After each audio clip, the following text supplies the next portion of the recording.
Estamos aquí nuevamente para otra entrevista a un entrenador, Roberto Morentín Gutiérrez. Hola, buenas. Yo soy Roberto Morentín Gutiérrez. Llevo entrenando unos 9 años y la titulación que tengo soy entrenador superior en prácticas. Perfecto, pues vamos con la primera pregunta. ¿Cuáles fueron las razones por las que te decidiste empezar a entrenar?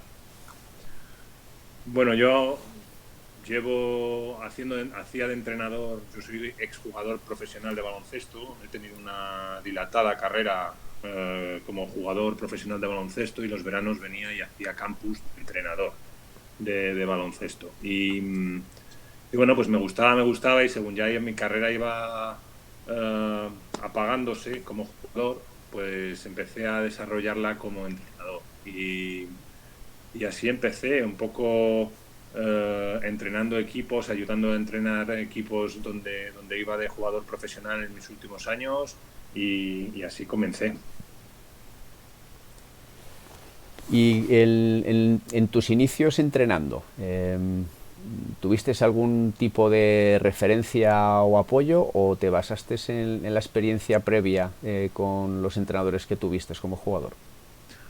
Sí, yo básicamente me apoyaba mucho en la experiencia que tenía como jugador. Sí que es verdad que yo en España he desarrollado la mayor parte de mi carrera en categoría de Leboro y he tenido la suerte de dar con bastantes buenos entrenadores casi siempre y entonces pues yo eh, prestaba bastante atención a ya no solo los entrenamientos obviamente, pero la metodología, la planificación.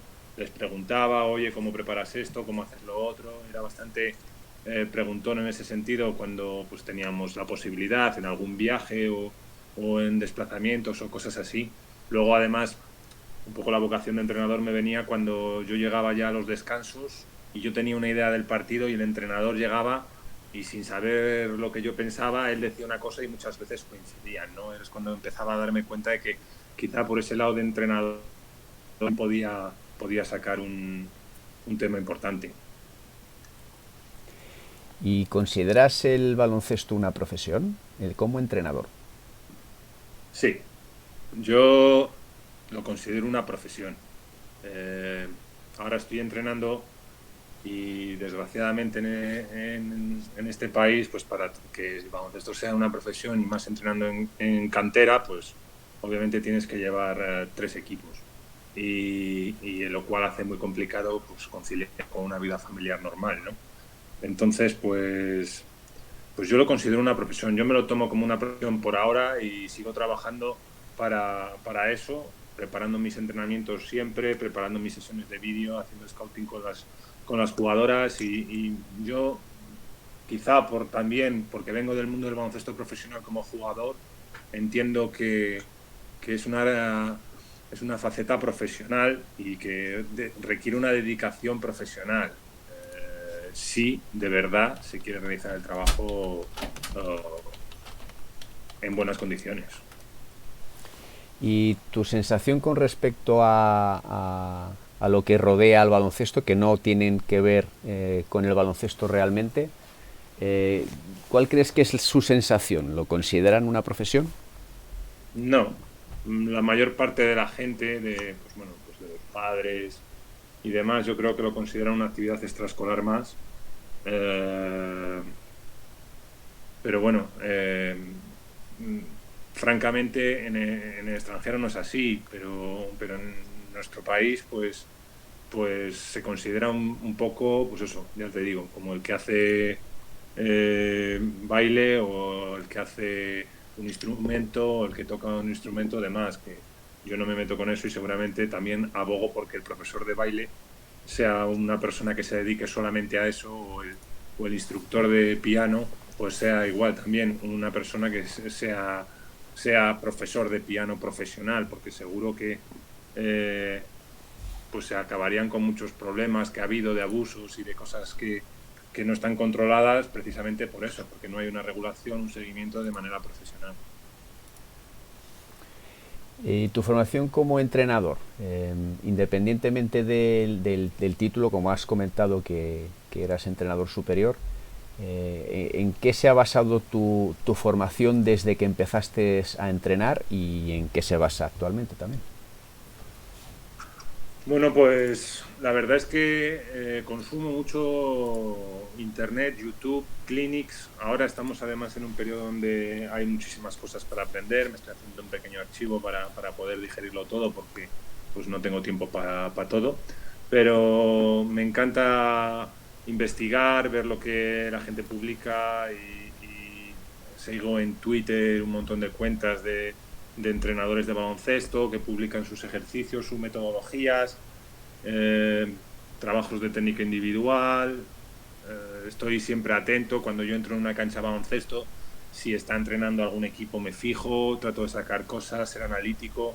Cuando voy a ver algún entrenamiento de algún equipo profesional o de alguna universidad americana o cosas de estas que se pueden encontrar en internet, también soy analítico, trato de analizar las cosas y sobre todo escribirlas, porque si no las cosas se olvidan. Yo soy de los que pienso que para que las cosas escalen, primero las tienes que escribir y así de esa manera después poder tratar de adaptarlo a los equipos que tú entrenas, porque si lo que haces es un copia-pega, abogado al fracaso, ¿no?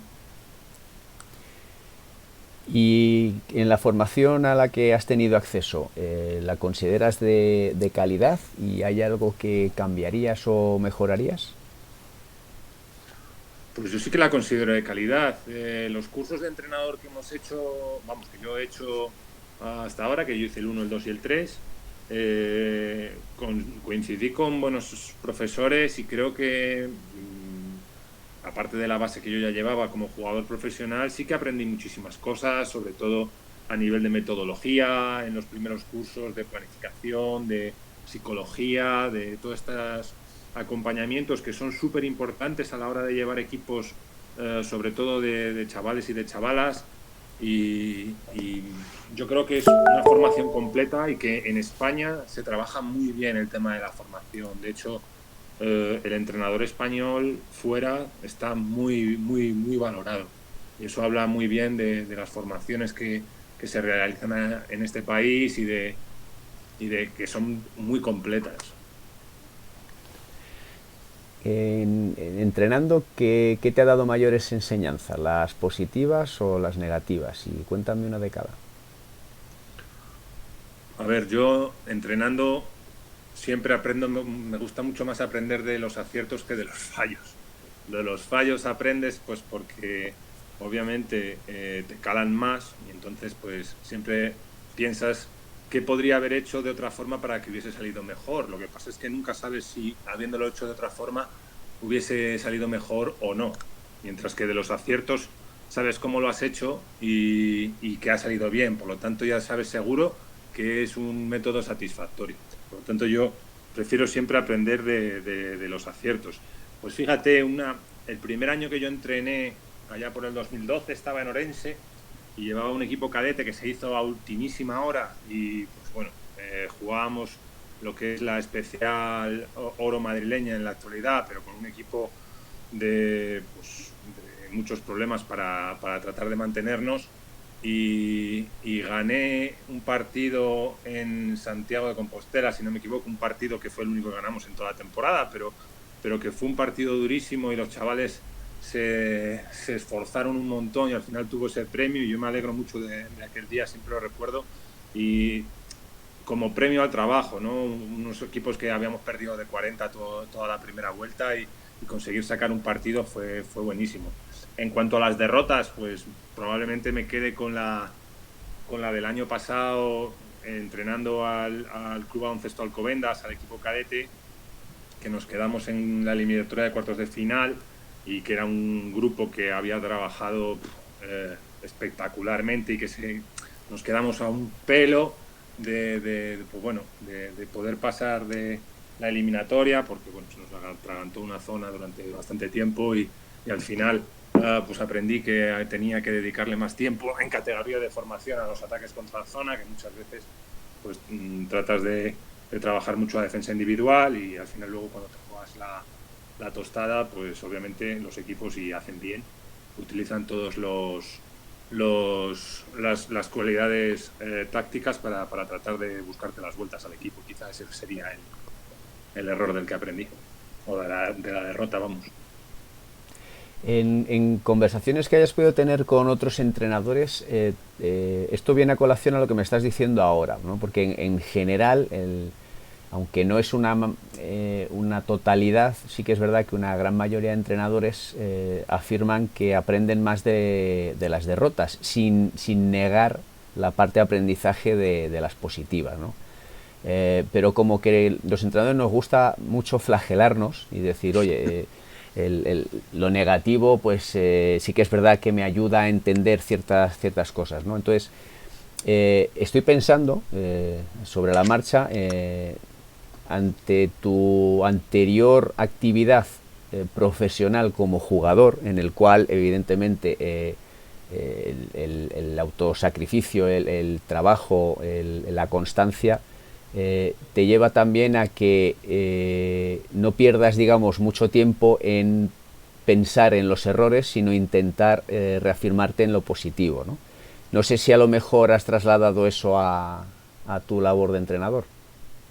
Mm, pues no sabría decirte. Yo simplemente es que soy una persona positiva por naturaleza. Sí que es verdad que los entrenadores tendemos a sobreanalizar las cosas y obviamente pues de las derrotas, como le das más vueltas a la cabeza que en las victorias, que simplemente te dedicas a saborearlas, ¿no? Eh, pues de las derrotas quizás sí que pueda sacar algo un poco más concreto, pero ya te digo, el problema que tiene aprender de la derrota es que tampoco te garantiza el éxito futuro. Hombre, el éxito actual tampoco te garantiza el futuro, pero bueno, ya te enseña el camino y te dice por dónde hay más probabilidades de que tengas éxito. Sin embargo, sobre la derrota, tú, bueno, pues descartas, ¿no? Y dices, bueno, por aquí no nos ha ido bien y tal, pero vamos a tratar de ir por aquí, pero tampoco tienes una seguridad de que te haya ido bien antes. Sin embargo, sobre la victoria sí, no sé si me he explicado bien. Sí, sí, perfectamente. Como entrenador, ¿cuál es tu objetivo? ¿A qué aspiras y cuál sería tu situación ideal? Pues como entrenador yo siempre, mi primer objetivo que cuando cojo un equipo en pretemporada siempre es dejar a los jugadores y a las jugadoras que cojo y que entreno mejor de lo que las he recibido a principio de temporada. Es decir, que durante esa temporada haya un progreso. Esto, que parece pues de perogrullo, pues es fundamental ya no solo a nivel formativo, sino también en profesionales, ¿eh? O sea, para mí los entrenadores que generan valor para sus jugadores son los mejores. Cuando eres profesional, porque además, si tú tienes un entrenador de eso, sabes que al año siguiente tu contrato va a ser mejor. Pero a nivel formativo, porque yo creo que los chicos terrible por el deporte y es nuestro trabajo que esa ilusión se transforme en una mejora. Y esa mejora, pues tiene que ser en base a una planificación previa que tú hagas individualizada y colectiva de tus jugadores y de tus jugadoras y al desarrollo de tu trabajo para mejorar pues ciertos objetivos que les pones a los jugadores y a las jugadoras a principio de temporada, ¿no? O sea que ahí hay un trabajo de planificación muy importante que tienes. Luego, como entrenadora que aspiro pues a seguir creciendo, yo estoy aprendiendo, me considero en constante aprendizaje y lo que aspiro es bueno, pues ahora estoy en el junior especial y a seguir progresando, estoy disfrutando una barbaridad, ojalá el futuro me siga dando éxitos y luego pasarme al baloncesto senior. También es un objetivo que tengo porque creo que con el bagaje táctico que acumulo de mi experiencia como jugador y de lo que voy adaptando ahora como entrenador, pues tiene un componente importante y tratar de llegar lo más alto posible dentro del mundo del entrenador sin tratar de pisar a mucha gente, que al final también para mí la cuestión ética es bastante importante y en ese sentido pues pues a seguir creciendo y a ver cómo sigue creciendo la carrera y como entrenador y a tratar de llegar lo más arriba posible. En Y cuanto a mi situación ideal, perdona que no había terminado, en cuanto a mi situación ideal, pues no lo sé, hombre.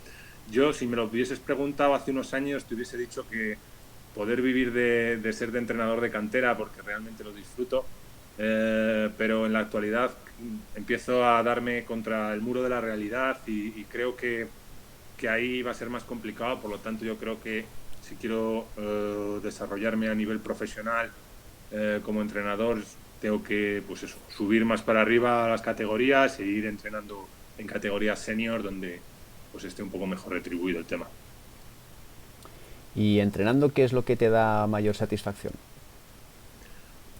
Cuando a mí me encanta, cuando no tengo que corregir o cuando el equipo juega lo que quieres que juegue sin que se lo tengas que decir. O sea, cuando tú ves eso, sientes una satisfacción muy amplia. También me da muchísima satisfacción cuando veo que los jugadores y jugadoras están enganchadas contigo, con tu filosofía de trabajo y que tienen un sacrificio espectacular, que no faltan a los entrenamientos y que francamente están en la misma onda, ¿no? Como te he dicho antes, soy un entrenador que le pongo muchísimo tiempo y que preparo muy bien las cosas, los entrenamientos, vídeos y demás, y encontrar ese compromiso del otro lado para mí es súper reconfortante y me recompensa un montón. Y todo lo contrario, ¿qué es lo que más te frustra? Lo que más me frustra son, primero, los egos.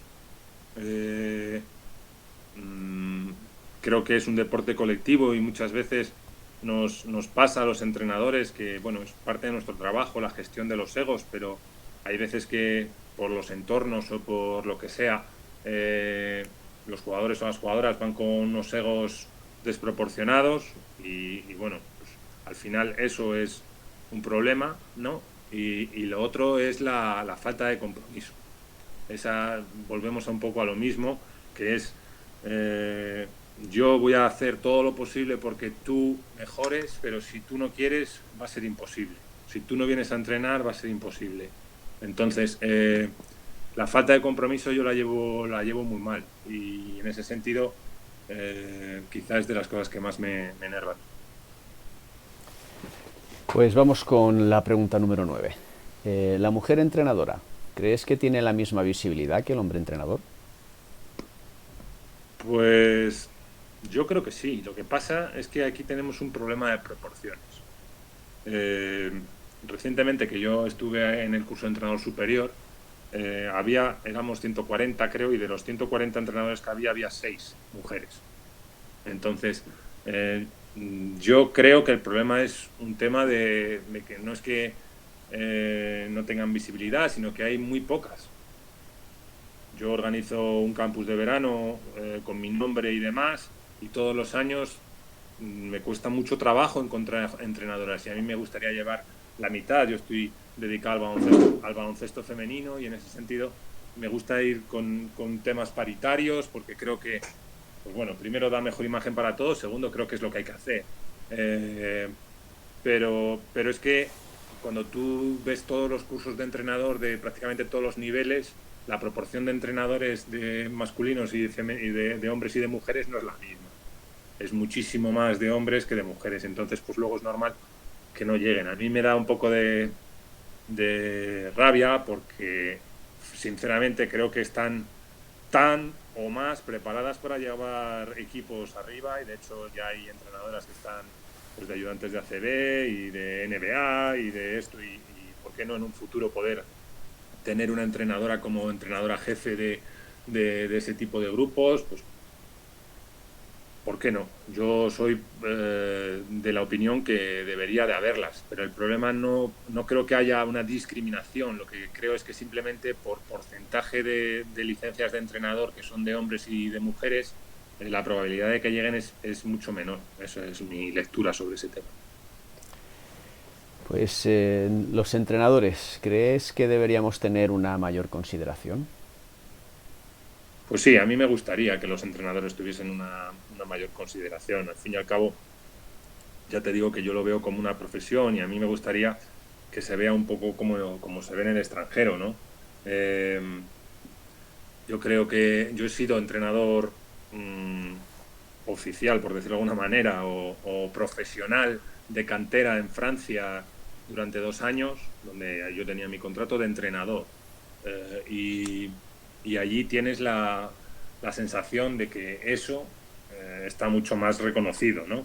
Eh, para mí es una profesión, ya te digo, porque aparte tienes que dedicarle un tiempo a una formación y un dinero, obviamente, pero sobre todo un tiempo a una formación para poder desarrollar bien tu profesión, pues como en todos los otros trabajos, como puede ser una FP o como puede ser una carrera, etcétera. Y por eso creo que la evolución del entrenador debería de pensársela. Claro, también soy consciente de la situación laboral que hay en el país y de un poco la idiosincrasia que hay con la cantidad de equipos y todo esto, que pues eso hace complicado poder cumplirlo, pero yo abogo por una profesionalización profunda de este tema y de que al final, como padre, si yo dejo a mi niño o a mi niña con un entrenador, pues me gustaría que ese hombre o esa mujer estuviesen formadas. Y claro, al final es difícil, hay veces que lo encuentras, pero es difícil que te den duros a cuatro petas. Y en ese sentido, pues muchas veces pues, el entrenador pues, tiene sus problemas, tiene sus motivaciones y no es precisamente la económica la más importante, pero hay veces que te gustaría que el entrenador no tuviese ese tipo de inquietudes para que pudiese desarrollar perfectamente su potencial y el potencial de los jugadores y las jugadoras. En esa experiencia en Francia, te quería hacer dos preguntas. Una, ¿cómo te surgió? Y dos, ¿cuáles fueron las razones por las cuales te decidiste a aceptarla?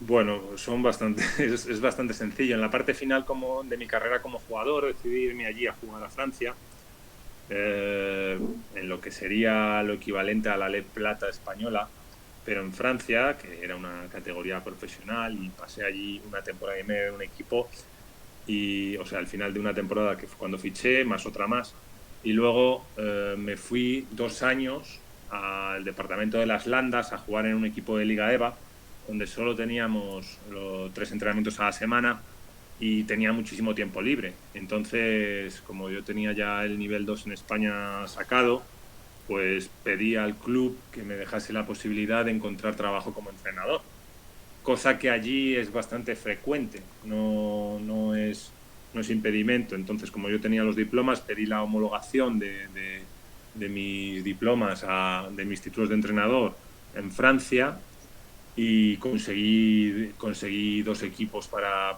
poder, o sea, 2 clubs para poder trabajar como entrenador profesional.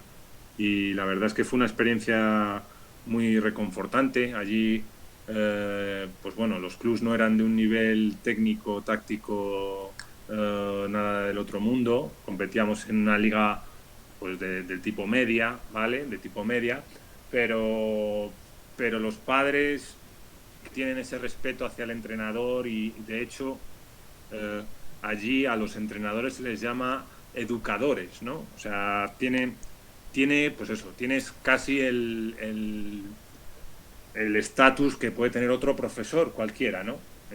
Porque pues eso, tienes tu convenio, tienes tus normas y tienes todo, es un tema profesional, por lo tanto, pues te respetan pues como cualquier otro trabajador, ¿no? Y en ese sentido, pues fue bastante reconfortante el poder ir allí y desarrollar un pequeño programa durante 2 años que estuvo bastante, bastante bien, de darle otro aire a los equipos donde yo estuve y la verdad es que muy contento con la experiencia. Pues seguimos con la consideración de los entrenadores. ¿Crees que la unión hace la fuerza y que podemos luchar por unas condiciones como los demás trabajadores? Sí, yo creo que la unión puede que haga la fuerza y creo que bueno, pues asociaciones como puede ser la que tenéis vosotros, son muy importantes de cara a defender nuestros derechos para poder mejorar nuestras condiciones. Sí que es verdad que se anduvo un poco el camino para la profesionalización con unas leyes, pero luego se tiró para atrás porque obviamente pues la mayoría de los clubs pues se negaron porque claro, eso cambia mucho lo que es la teoría económica de cada club y hace que pues muchas veces por el desconocimiento y por el miedo al cambio pues no se pueda asumir. Yo entiendo que ahora en España hay una cantidad de entrenadores con título muy importante, pero claro, si consigues que los entrenadores sean de cantera, por ejemplo, sean a nivel profesional, el problema que tienes es que hay un superávit enorme de entrenadores y por lo tanto da algún problema. Entonces yo entiendo que es un poco que si te tapas la cabeza te destapas los pies, pero creo que deberíamos ir hacia ese modelo profesional que existe pues en Francia o en Inglaterra, donde los entrenadores son eso, ¿no? O en Estados Unidos que bueno, que el entrenador del high school pues puede vivir de ello prácticamente. O sea que yo creo que en ese sentido tenemos el nivel para poder hacerlo. Lo que pasa es que sí que es verdad que el cambio, el momento del cambio y los primeros años del cambio serían complicados y yo creo que ese miedo al cambio es lo que tira un poco para atrás la ejecución de esos planes. Em,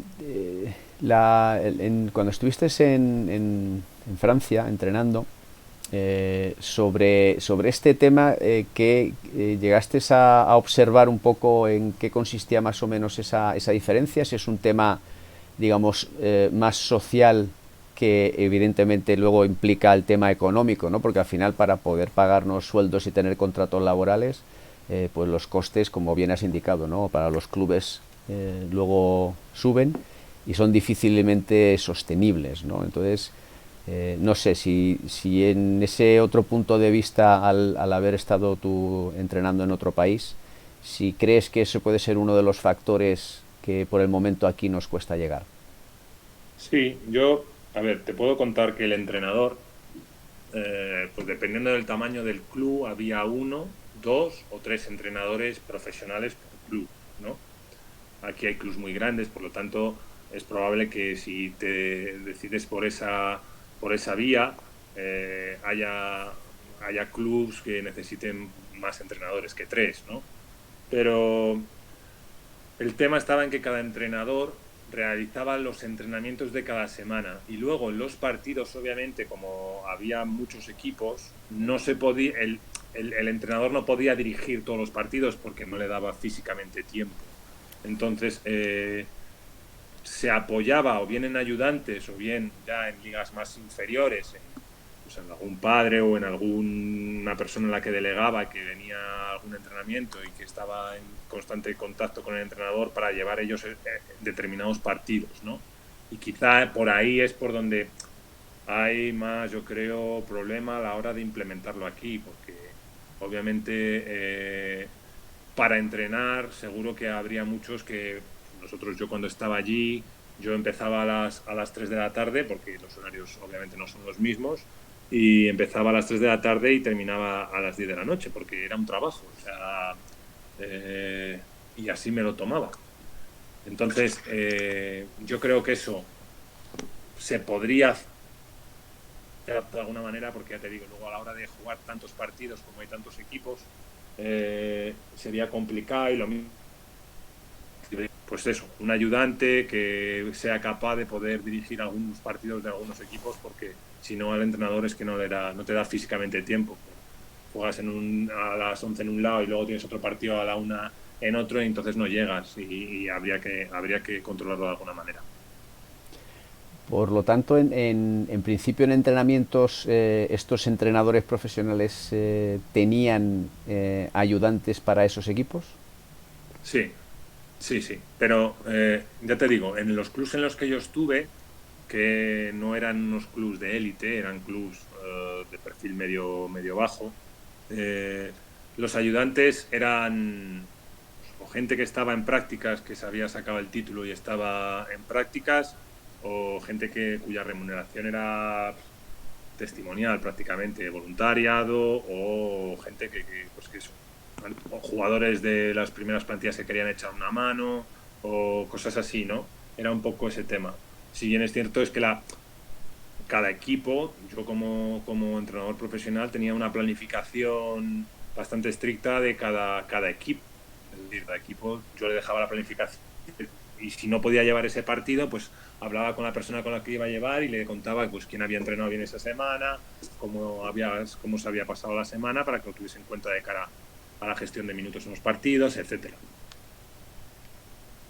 O sea, en principio se trabaja mucho desde la planificación, ¿no? Es decir, el principio de temporada, con los entrenadores o las personas que iban a ayudar, entiendo que preparabais un plan de trabajo, ¿no? durante el año. Sí. Bien, has dicho que tenías una planificación bastante estricta. No sé si Sí. te referías también en esa planificación a pues eso, el trabajo con estos entrenadores, ¿no? De cara a poder gestionar, como bien decías, esos partidos a los que no podían asistir. A ver, yo, por ejemplo, lo que sí que trataba era de formarles, ¿no? Entonces, aparte de explicarles el por qué decíamos las cosas de los ejercicios antes o después de cada entrenamiento, durante el tiempo que tienes entre que cambia un equipo y otro, eh, aparte de eso, durante el entrenamiento, la parte del 5x5, por ejemplo, yo le dejaba que él llevase un equipo y yo otro. Y entonces, pues lo analizábamos y después pues yo le daba unas ideas sobre, oye, mira esto, mira lo otro, de tal manera que formabas un poco también a esa gente que te echa una mano enorme, porque si no, tú no podrías llegar a ir a todos los partidos, es imposible, pero a la vez pues le formas y que supone un poco para él o para ella el premio de, joder, qué guay que estoy aprendiendo aquí y las cosas que me dice el entrenador pues tiene sentido y bueno, pues en ese sentido tratabas de formar también a la gente de allí. Muy bien, pues vamos con la última pregunta. Esta es una nueva incorporación, ha surgido a raíz de la última entrevista que tuve y tiene la idea es plantear, digamos, una posibilidad, ¿no? Que ahora mismo a día de hoy es complicada, pero bueno, digamos tomar una decisión en cuanto a si las condiciones dentro del baloncesto, es decir, como entrenador de baloncesto, fueran iguales a la de cualquier otro trabajador, es decir, totalmente profesionalizado, como estábamos hablando hace un rato, con las mismas condiciones, titulaciones, todo correcto, y que fueras un trabajador igual de considerado que cualquier otro, con tu remuneración acorde a tus horas trabajadas, etcétera. Es decir, si tuvieras las mismas condiciones, ¿elegirías baloncesto? Sí, sin duda. Para mí, bueno, yo es que desde que cogí la pelota con 8 años, yo soy un enamorado del juego. He tenido la suerte de que pues me ha llevado a muchos sitios, he jugado campeonatos del mundo con la selección, me he podido ir a Estados Unidos 4 años a una universidad, he podido jugar profesional un montón de años aquí, he podido jugar 4 años en Francia a nivel también profesional, conocer un montón de gente de muchos sitios y la verdad es que para mí el baloncesto es una parte fundamental de mi vida y además es que adoro el juego, adoro enseñarlo, adoro estar con ello y creo que para mí si hubiese esa posibilidad sería genial.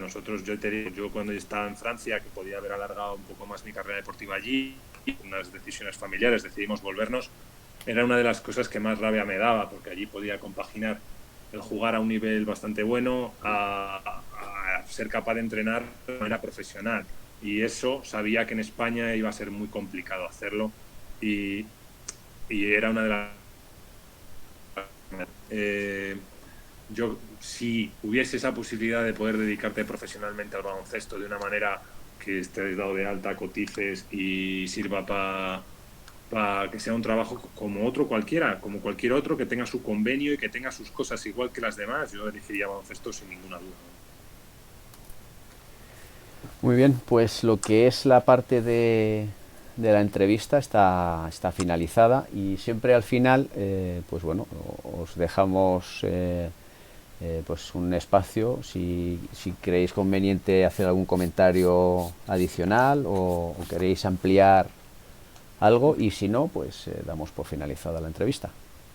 No, bueno, simplemente pues agradeceros el trabajo que estáis haciendo vosotros, porque obviamente entiendo que estáis tratando de darle un paso a esto, de tratar de proteger un poco y de apoyar esta profesión que desgraciadamente, pues eso, no tiene ese apoyo en España y, bueno, pues agradecer vuestra labor al respecto y que para lo que necesitéis conmigo yo os apoyaré y nada, nada más.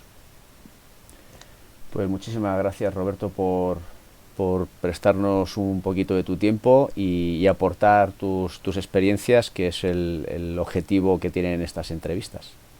Pues muchas gracias a ti, Moisés.